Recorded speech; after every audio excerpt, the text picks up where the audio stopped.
오늘 비전 설교 두 번째 시간 진리이신 예수님이라는 제목으로 함께 하나님의 말씀 나누도록 하겠습니다. 이제 우리 교회가 지난주에 처음 출발을 했고 이제 오늘 2주차를 맞이하는데 또 하나님께서 우리 더웨이 교회에 함께 이제 예배하러 오신 성도님들 몇 분을 보내주셨는데요. 우리 잠시 뒤에 계시지만 우리 기존에 있던 멤버들이 환영한다고 박수 한번 했으면 좋겠습니다. 네, 부담스러워하지 마시고 같이 행복하게 말씀 나눴으면 좋겠습니다.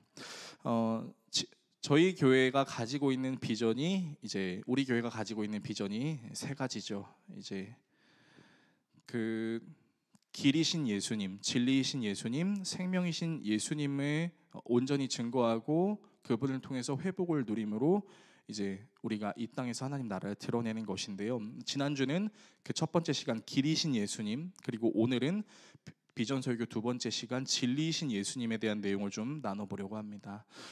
여러분이 오늘 읽으신 본문 요한복음 8장 31절에서 36절의 말씀을 잠시 여러분들에게 요약해드리면 이런 내용이에요.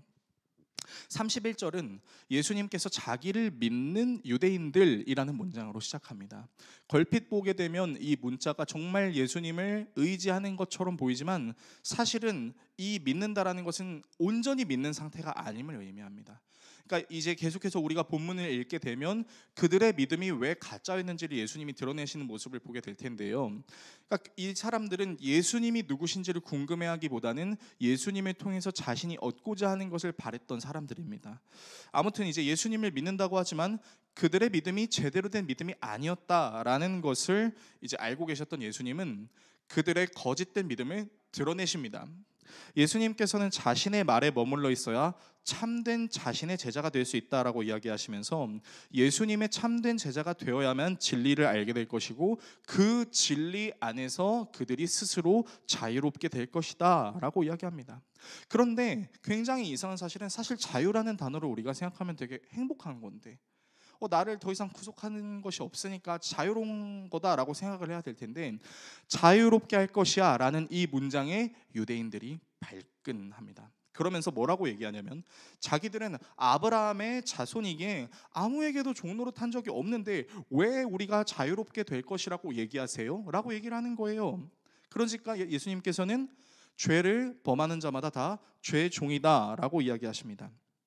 저는 오늘 이 문장들 속에서 유대인들과 예수님의 대화의 내용 중에 몇 가지 핵심 단어를 좀 나누고 싶은데 진리, 자유, 아브라함의 자손, 종, 이 네 가지 단어를 여러분들과 함께 나눔으로 오늘 말씀을 좀 진행하려고 합니다. 자, 여러분은 진리라는 단어를 생각하면 어떤 생각이 드시나요? 어떤 의미를 여러분들은 생각하시나요? 이제 네이버에 검색을 하게 돼 보면 진리에는 이런 뜻이 있습니다. 그러니까 참된 이치, 그러니까 변하지 않는 것, 그리고 모순되지 않고 바른 것, 언제 어디서나 누구든지 인정할 수 있는 보편적인 내용, 이거를 진리라고 이야기합니다.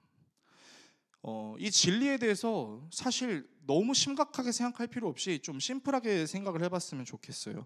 우리 주일학교 친구들도 오늘 이 교회에 찾아와 줬는데 이 친구들도 다 알 거예요. 한번 이제 물어보고 싶은 내용이 물고기는 어디에서 살아요? 바다나 물에서 살죠. 대답해줘서 너무 고마워요. 물이나 바다에서 살아요. 근데 이 물이나 바다를 물고기가 떠나면 살 수 있어요? 없어요? 살 수 없어요. 죽게 됩니다. 특수한 어떤 생명체를 제외하고는 이 물고기라는 종류들은 물이라는 공간 안에 있어야 살 수 있는 거예요. 그리고 물고기를 넘어서 모든 생물들은 어떤 것이 있어야 살 수 있죠? 바로 공기라는 것이 있어야 살 수 있습니다. 우리도 마찬가지예요. 지금 여기에 공기가 사라진다고 한번 생각해 보십시오. 모두가 이렇게 목을 조르면서 고통스러워하다가 주님 곁으로 가게 되겠죠. 그러니까 숨을 쉬어야 되는 모든 존재들은 공기라는 것이 없으면 존재할 수 없습니다. 이런 기본적인 상식을 통해서 우리가 알 수 있는 진리가 있는데요. 어떤 존재, 어떤 생명체는 그 존재나 생명체를 살아있을 수 있게 하는 환경이 조성이 돼야만, 어떤 존재가 있어야만 스스로를 나타낼 수 있다라는 것입니다. 그러니까 살아 숨쉬는 환경 또는 살아 숨쉬게 할 수 있는 존재가 있어야만 우리가 뭘 누릴 수 있는 거예요? 자유를 누릴 수 있는 거예요. 그래서 진정한 자유를 누리기 위해 필요한 것은요, 나 억압하지 마, 나 구속하지 마, 이런 수준이 아니라 나를 나 되게 하는 구속이 있어야만 자유를 누릴 수 있습니다. 다시 말씀드립니다. 내가 진짜 자유를 누리기 위해서는 나를 나 되게 만드는 어떤 존재나 어떤 환경에 구속이 있어야 한다는 거예요. 그래서 예수님을 믿는 우리들은 어떻게 고백하죠? 우리를 창조하신 하나님 안에 있을 때 우리가 우리다울 수 있다. 사도 바울이 아무리 자기의 능력을 발휘하고 수고했지만 고린도 교회 성도들에게 뭐라고 얘기합니까? 그러나 내가 나의 나 된 것은 다 하나님의 은혜로 말미암은 것이다. 그 내용이 바로 이런 내용을 기반으로 하고 있는 것이죠. 문제는 대다수의 사람들이, 심지어는 하나님을 믿는다라고 말하는 사람들조차도 나를 나되게 하는 구속, 그것을 자기가 하고 싶은 것을 하지 못하게 하는 억제로 생각한다는 것입니다. 당장의 불편함 혹은 자신의 이익 추구에 걸맞지 않는 상황과 환경 자체를 나를 나되게 하는 것이라고 만들지 않고 불편한 존재라고 생각해요. 어린 친구들이 학교 가는 거, 학교 가기 싫죠. 놀고 싶죠. 근데 그 학교에서 배우면서 사람으로서의 모습을 갖추게 되고 사회성을 띌 수 있는 인간으로 성장을 하게 됩니다. 근데 해야 될 것이 많으니까, 하기 싫은 것도 해야 되니까 불편하고 떠나고 싶어 한다는 거죠. 그래서 나를 나되게 하는 구속으로부터 벗어나면 자유를 얻을 수 있다라고 생각하지만 사실은 전혀 그렇지 않습니다. 자신이 굉장히 하고 싶었던 행동을 할 수 있는 환경이나 존재 안으로 자신을 들이밀게 되면요, 또 거기에 구속돼요. 그래서 그 환경에 구속되게 되면 어떤 증상들을 보이게 됩니까? 그것이 없으면 살 수 없고 마치 그것이 하나님인 것처럼 여기며 살아갑니다. 대표적인 예시가 뭐가 있습니까? 물질이 있죠. 돈만 있으면 다 될 것 같아. 우리는 하나님만 있으면 다 될 것 같아라고 고백하지만 그 하나님이라는 구속이 귀찮고 불편해서 그 구속으로부터 벗어나면 우리가 또 다시 찾는 그 진리, 그 물질이라는 구속 안에 들어가게 되면 물질이 없는 게 불편한 거예요. 물질이 없는 게 우리를 힘들게 하는 거예요. 그렇게 하나님의 구속으로부터 다른 구속으로 옮겨지지만 점점 갉아먹히고 피폐해지는 우리를 발견할 수 있다라는 것입니다. 성경에 대표적인 사건이 있어요. 바로 탕자의 아들 사건이 있죠. 여러분, 탕자의 아들의 내용을 한번 생각해 봅시다. 누가복음 15장에서 이제 하나님께서 어떤 사람이라고 이야기하면서 탕자의 비유에 대한 내용을 말씀하십니다. 어떤 사람이 이제 아버지였어요. 근데 이 아버지에게는 두 아들이 있었습니다. 첫째 아들과 둘째 아들이 있었는데, 이 내용을 이제 시간 관계상 다 설명해 드릴 수 없지만 아버지는 돈이 많은 사람이었던 것처럼 보입니다. 근데 이 돈이 많은 부자의 둘째 아들이 아버지에게 자신의 재산 중 자신에게 돌아올 분깃, 그러니까 자신이 물려받을 유산을 미리 달라고 얘기해요. 근데 문자로 볼 때는 이게 그냥 돈 달라는 건가 보다라고 생각할 수 있겠지만, 여러분, 이 내용은요, 그때 당시의 문화 상황을 적용시켜서 바라보면 굉장히 충격적인 얘기입니다. 무슨 얘기냐면요, 그때 당시의 문화는요, 아버지가 돌아가시기 전에는 자신에게 올 재산을 미리 물려받을 수 없는 관습이 있었어요. 근데 아버지가 살아 계심에도 불구하고 아버지께 내 재산을, 나에게 올 유산을 미리 주세요라고 얘기하는 거요, 이거는 폐륜이랑 똑같이 여겨지는 것이 그때 당시의 상황과 문화였습니다. 그러니까 버젓이 아버지가 살아 계시는데 그 아버지한테 나에게 돌아올 재산을 미리 주세요라고 얘기하는 거요, 폐륜을 저지르는 거, 아버지의 구속으로부터 벗어나고 싶어요라고 얘기하는 거예요. 근데 사실 우리가 생각해보면 둘째 아들은 부자의 아들로서 모든 것을 누릴 수 있는 권세가 있었습니다. 모든 것을 자신의 마음대로 할 수 있는 권세가 있었어요. 단지 아버지의 품 안에 있는 것이 굉장히 불편해서 그 아버지의 품 안으로부터 벗어나고 싶은 생각이 가득했던 것이죠. 구속이라고 생각했던 거예요. 그래서 이 둘째 아들이 아버지의 구속으로부터 벗어나서 무엇을 했을까요? 성경 누가복음 15장 12절에서 14절은 이렇게 얘기합니다. 그 둘째가 아버지에게 말하되 아버지여, 재산 중에서 내게 돌아올 분깃을 내게 주소서 하는지라. 아버지가 그 살림을 각각 나눠 주었더니 그 후 며칠이 안 되어 둘째 아들이 재물을 다 모아 가지고 먼 나라에 가서 거기서 허랑방탕하여 그 재산을 낭비하더니 다 없앤 후에 그 나라에 크게 흉년이 들어 그가 비로소 궁핍한지라. 아버지의 구속으로부터 벗어나서 그가 선택했던 건 뭐예요? 내가 가지고 있는 재산을 가지고 허랑방탕하게 사는 것. 그러니까 쾌락을 추구하는 또 다른 구속으로 자기가 인도를 받고 있는 겁니다. 자기가 선택한 거죠. 그런데 둘째 아들은 적당히 즐길 수도 있었습니다. 적당히 내가 가진 돈의 일부만 써서 쾌락을 누릴 수 있었어요. 근데 그렇게 하지 않았어요. 재산을 낭비하지 않을 수 있는 자유를 가지고 있음에도 불구하고 쾌락이라는 정서에 어떻게 된 겁니까? 완전히 구속된 겁니다. 그래서 완전히 구속된 나머지 자신의 재산을 탕진해요. 그 쾌락을 즐기는 것을 하나님께 예배하는 것처럼 느끼며 살았던 거죠.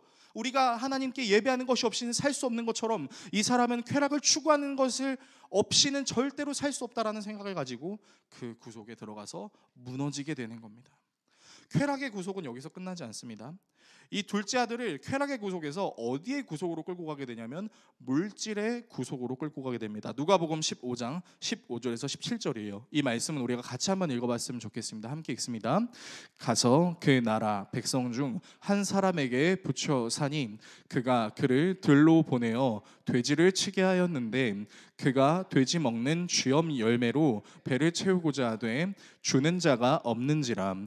이에 스스로 돌이켜 이르되 내 아버지에게는 양식이 풍족한 품꾼이 얼마나 많은가. 나는 여기서 주려 죽는구나. 말씀을 잘 보십시오. 둘째 아들은 부자 아버지의 품 안에서 모든 권세를 누리고 있었습니다.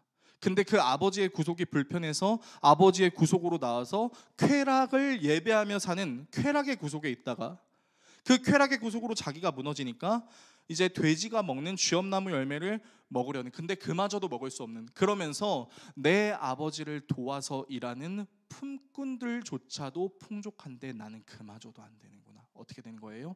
자신의 위치가 완전히 무너지고 추락하게 되는 겁니다. 그러니까 하나님의 구속을 벗어나서 다른 것을 예배하며 살면 괜찮을 줄 알았는데, 다른 것을 예배하는 것이 진리인 줄 알았는데, 진리로 여겼던 그것에 구속되면 구속될수록 피폐해지고 무너지고 위에 있었던 하나님을 향했던 그 위치가 점점 낮아져서 품꾼보다도 못하는 위치로 떨어지게 된 사건. 여러분, 이것이 탕자의 아들의 비유입니다. 자, 이 내용을 기억하시면서 오늘 다시 요한복음 본문으로 좀 돌아와 볼게요. 여러분, 예수님이 자신을 믿는, 그러니까 사실은 믿는 것처럼 보이지만 제대로 믿지 않았던 그 유대인들이 무엇에 구속되어 있었는지를 예수님이 파헤치십니다. 그러니까 유대인들에게 진리 안에 있어야 진정한 자유를 얻을 수 있어 라고 얘기하니까 그들이 이렇게 얘기합니다. 본문 33절입니다. 우리 33절도 같이 읽어보겠습니다. 함께 읽습니다. 그들이 대답하되 우리가 아브라함의 자손이라 남의 종이 된 적이 없거늘 어찌하여 우리가 자유롭게 되리라 하느냐. 아멘. 아브라함의 자손이라서 남의 종이 된 적이 없다고 얘기해요. 근데 질문 하나만 해볼게요. 우리 어린 친구들도 주일학교를 다녔던 경험이 있는 것 같은데, 자, 이스라엘이 어디를 탈출했었죠? 원래 가나안 땅에 살다가 애굽으로 이주했다가 애굽에서 450년 동안 종살이를 하죠. 그래서 모세라는 인도자를 통해서 애굽을 탈출하죠. 자, 그럼 이스라엘은 노예 생활을 했던 적이 있는 거예요, 없는 거예요? 있는 거예요. 근데 애굽에서만 탈출했을까요? 아닙니다. 여러분, 아수르의 노예이기도 했고요, 바벨론의 노예이기도 했습니다. 그리스의 노예이기도 했고 수리아의 노예이기도 했어요. 이 본문이 기록될 당시에는 어디의 속국이었냐면 로마의 속국이었습니다. 그러니까 자신의 조상들이, 그리고 자신들이 타국의 속국으로 살고 있었던, 그리고 살고 있는 지금을 생각하면 사실 이렇게 얘기할 수 없는 거 아니에요? 우리가 남의 종이 된 적이 없는데요? 웃기시네. 계속 남의 종으로 살아왔잖아. 근데 유대인들이 바보도 아니고 그런 차원에서 얘기하는 것일까요? 그렇지 않습니다. 이들이 말하고 했던 것이 무엇이냐면 이들 자신이 갖고 있었던 어떤 사상이 있었는데 그것이 무엇이냐면 선민 사상입니다. 우리는 아브라함의 자손이다. 그리고 이들의 상황을 제가 좀 정확하게 말씀드리면 로마의 속국이긴 했어요. 근데 로마의 속국이긴 했지만 자신들이 믿고 있었던 유대교를 계속해서 믿을 수 있는 자유가 있었습니다. 로마 황제 가이사가 그것을 허락했기 때문에 자신들의 어떤 믿음 생활을 계속할 수 있었고요. 또 어느 정도의 자유도 줬었어요.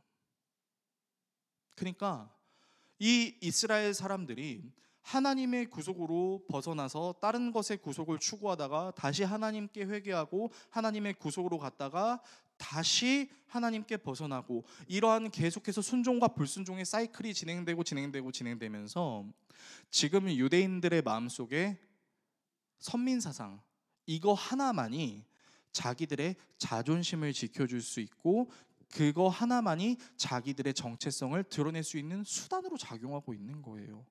사실 지금 되게 불쌍한 상황인데, 로마의 속국인데, 진정한 자유가 있는 것이 아닌데 로마의 지배에 만족하고 있는 거죠. 로마의 속국으로 살고 있는 것을 크게 불편해하지 않으면서 자유하지 않잖아 라고 예수님이 찌르니까 우리는 아브라함의 자손이야 라고 따지고 있는 모습이에요. 이런 사상을 가지고 있었던 유대인들에게 예수님이 이렇게 말씀하십니다. 본문 34절의 말씀인데요, 예수께서 대답하시되 진실로 진실로 너희에게 이르노니 죄를 범하는 자마다 죄의 종이라. 자, 예수님께서는 유대인들을 가리켜서 죄를 범하는 자들마다 죄의 종이야 라고 얘기하세요.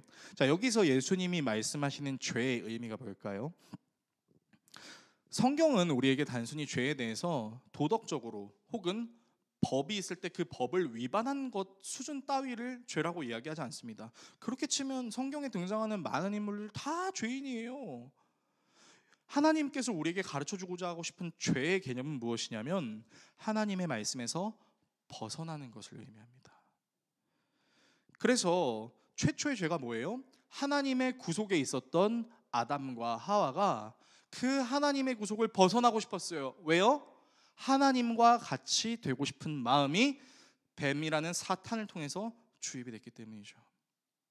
그래서 그 하나님의 구속을 벗어나고자 하는 그것이 죄가 되었고, 그 죄로 인해서 사람들이 하나님이 아닌 다른 것에 자신을 맡기는 또 다른 구속으로 들어가게 되는 상황과 환경이 만들어지게 됐다는 것이죠. 유대인들은 예수님께 자신이 아브라함의 후손이라고 이야기했습니다. 그런데 예수님께서는 그렇게 말하는 유대인들에게 너희들은 죄를 범하는 자다라고 이야기합니다. 아브라함의 후손 자체를 우리가 죄로 볼 수는 없습니다. 그러면 무엇이 죄입니까? 유대인들은 아브라함이 가지고 있었던 신앙을 본받아서 하나님께 나아가려고 했던 것이 아닌 것이 죄예요. 아브라함의 후손 자체가 죄가 아니라 아브라함의 후손이면 하나님을 향한 강렬한 열망으로 신앙생활을 해야 됨에도 불구하고 하나님을 추구하는 삶을 사는 것이 아니라 연약한 자기 자신들, 어찌할 바가 없는 상황, 그럼에도 불구하고 자존심은 하나가 있는데 바로 아브라함의 자손이라는 것으로 자신들의 정체성을 증명해 줄 수 있는 수단으로만 하나님을 섬기는 것.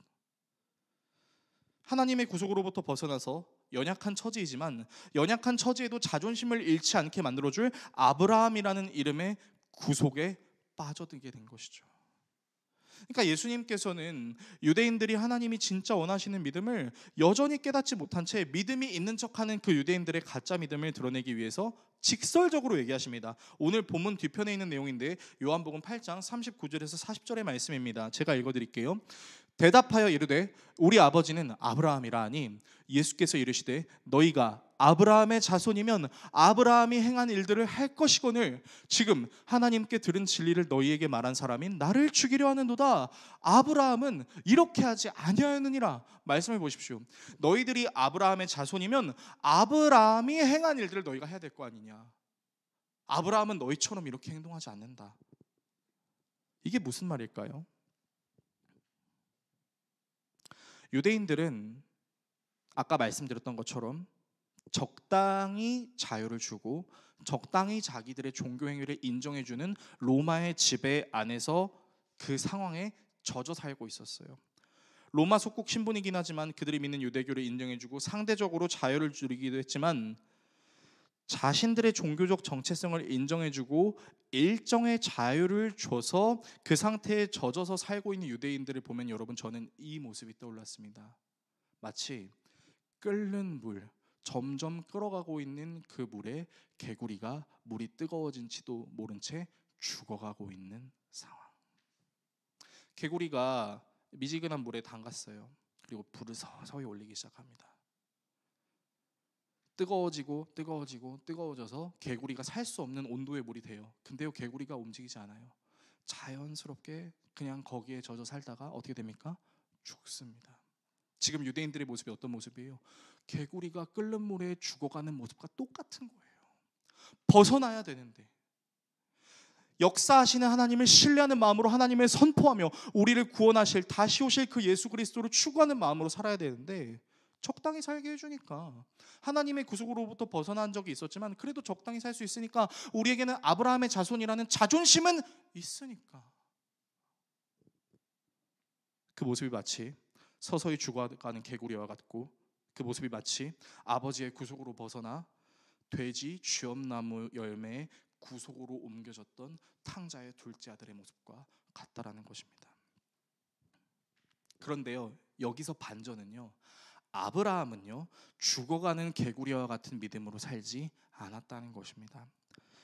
그는 바랄 수 없는 중에도 바라는 믿음이 있었어요. 사도 바울은 이러한 아브라함의 믿음에 대해서 로마 교회 성도들에게 이렇게 편지했었습니다. 로마서 4장 18절에서 22절의 말씀입니다. 우리 같이 한번 읽어보겠습니다. 함께 읽습니다.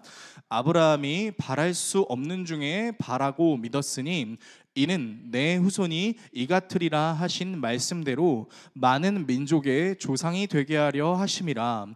그가 100세나 되어 자기 몸이 죽은 것 같고 사라의 태가 죽은 것 같음을 알고도 믿음이 약하여지지 아니하고 믿음이 없어 하나님의 약속을 의심하지 않고 믿음으로 견고하여져서 하나님께 영광을 돌리며 약속하신 그것을 또한 능히 이루실 줄을 확신하였으니 그러므로 그것이 그에게 의로 여겨졌느니라. 아멘. 여러분, 이 말씀을 잘 보세요.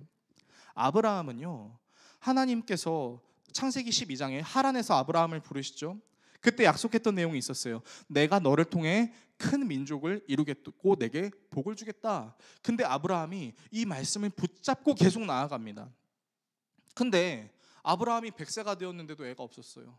사라의 이 안에 있는 자궁의 역할은 끝이 나버렸어요. 근데 어떻게 하십니까? 하나님께서 잉태하는 은혜를 허락하여 주심으로 이삭을 낳게 하시고, 이삭이 야곱을 낳게 하시고, 그 야곱을 통하여 수많은 이스라엘 백성들이 생겨나는 놀라운 은혜가 하나님의 말씀을 통해 진행이 된다는 것이죠. 이것이 이루어질 수 있었던 이유가 뭐냐고요? 바랄 수 없는 중에 바랬다. 믿음이 흔들릴 수 있는 상황이 있었지만 끝까지 그 믿음을 놓치지 않고 있었다. 흔들리지 않았다가 아니에요. 흔들린 적이 있지만 흔들리는 상황 속에서도 끝까지 그거를 붙잡고 나아갔다라는 겁니다. 그리고 더 중요한 사실은 이 흔들리지 않는 아브라함의 믿음의 의로 말미암아 하나님의 그 다스리시는 역사가 계속 진행되는데, 그것이 구약에서 끝나는 것이 아니라는 거예요. 어디까지 이어지냐? 우리가 살고 있는 시대까지 이어지게 됩니다. 로마서 4장 23절에서 25절의 말씀이에요. 이 말씀도 우리가 같이 한번 읽어보겠습니다. 함께 읽습니다.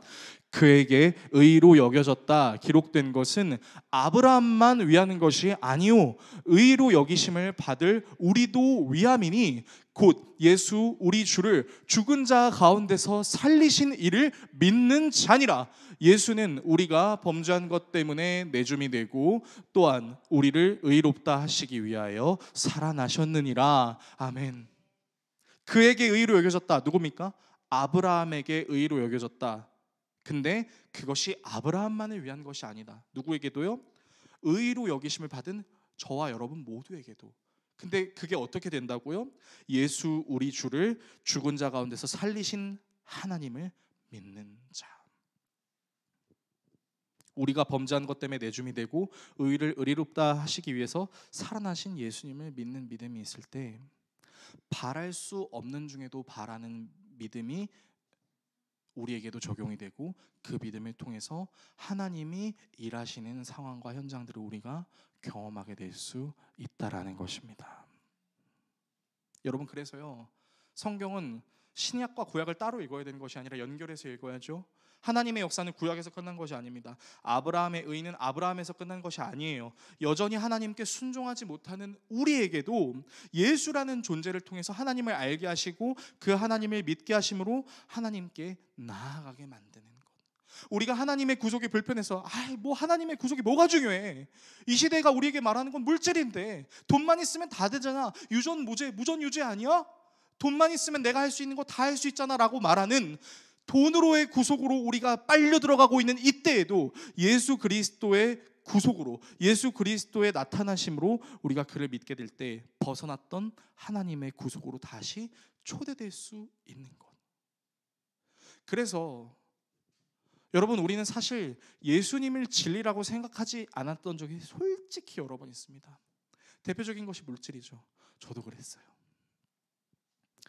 오늘 이렇게 교회를 방문해 주신 여러분들이 얼마나 반가운지 몰라요. 부담드리는 건 아니니까 너무 걱정하지 마시고, 교회 개척을 준비하니까 얼마나 힘이 든지. 부교역자로 있을 때는 잘 몰랐어요. 그냥 담임 목사님 미워했지. 맨날 나한테 일만 시켜. 어떻게 그래? 나도 가정이 있어 라고 생각했는데, 담임의 자리에 올라와 보니까 목사님이 얼마나 배려해 주셨는지, 그리고 성도들이 얼마나 열심히 신앙생활을 하셨는지, 교회 인테리어를 하면서 계약을 하면서 얼마나 하나님이 아니라 물질로의 구속으로 내가 옮겨지는지를 얼마나 많이 느꼈는지 모릅니다. 돈만 있으면 될 것 같은데, 이것만 있으면 될 것 같은데, 아닌데 하나님이 나에게 말씀하시는 건 예수를 우리가 잘 알고 예수가 길이라는 사실을 믿고 그 길 안에 들어가려고 하는 것이 가장 필요한 것인데, 예수라는 길을 벗어나서 물질의 길로, 세상이 말하는 당연하다라는 그 진리의 길로 자꾸만 하나님의 구속으로부터 벗어나려고 하는 제 자신의 모습을 이 본문의 내용을 묵상하면서 얼마나 느꼈는지 몰라요. 그렇다면 오늘 말씀을 우리에게 어떻게 적용할 수 있을까요?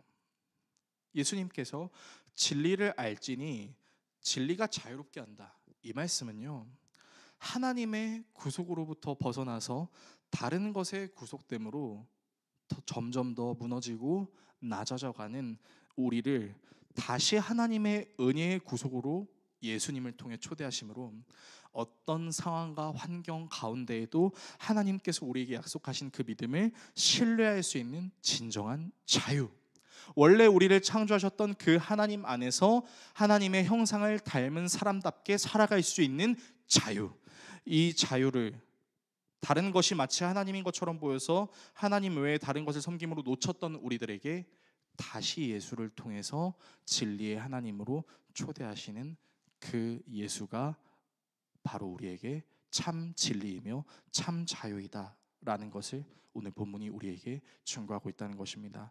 말씀을 정리하겠습니다. 사랑하는 여러분, 하나님의 구속 안에 있어야만 사람들은 완전할 수 있습니다. 왜요?